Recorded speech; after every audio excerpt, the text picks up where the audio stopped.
تو سائیکل والے کو چاہیے کہ پیدل چلنے والے کو سلام کرے۔ کیا اللہ کے رسول صلی اللہ علیہ وسلم کتنی بہترین بات کی ہے کہ سائیکل والے کو چاہیے کہ پیدل چلنے والے کو سلام کرے۔ اسی طرح کوئی سائیکل پر چل رہا ہے اور کوئی بائک پر موٹر سائیکل پر چل رہا ہے تو موٹر سائیکل پر چلنے والوں کو چاہیے کہ وہ سائیکل پر چلنے والے کو سلام کرے۔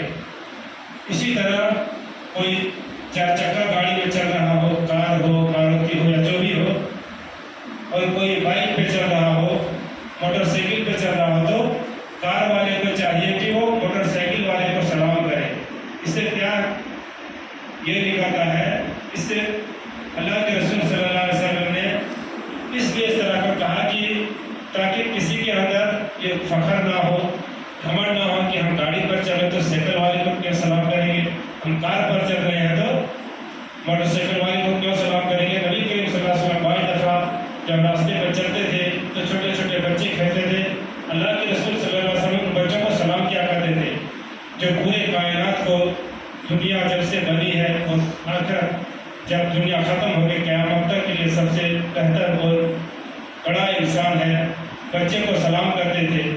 آج ہمارے معاشرے میں دیکھا جاتا ہے بہت سارے لوگ سلام نہیں کرتے ہیں۔ ہاں ہم بڑے آدمی ہم کیوں سلام کریں گے، وہ چھوٹے ہیں وہ کریں گے سلام۔ میرے بھائیوں، سلام میں چھوٹا بڑا نہیں دیکھنا چاہیے۔ جو پہلے سلام میں پہل کریں گے اس کو اللہ تعالیٰ زیادہ نیکی دے گا، جو جواب دے گا اس سے زیادہ نیکی سلام کرنے والے کو دے گا۔ اسی لیے سلام میں پہل کرنا چاہیے، چاہے چھوٹے ہو یا بڑے ہو۔ اسی طرح رشتے ناطے کی بات ہمارے معاشرے میں دیکھا جاتا ہے کہ باپ بیٹے میں جدائی ہے، بھائی بھائی میں مار پیٹ ہے، باپ بیٹے پر فیصلہ بٹھا رہا ہے تو بیٹے باپ پر بٹھا رہا ہے۔ لیکن یہاں اللہ کے رسول صلی اللہ علیہ وسلم نے فرمایا کہ رشتے ناطے کو جوڑو، اس سے مضبوطی پیدا ہوتی ہے۔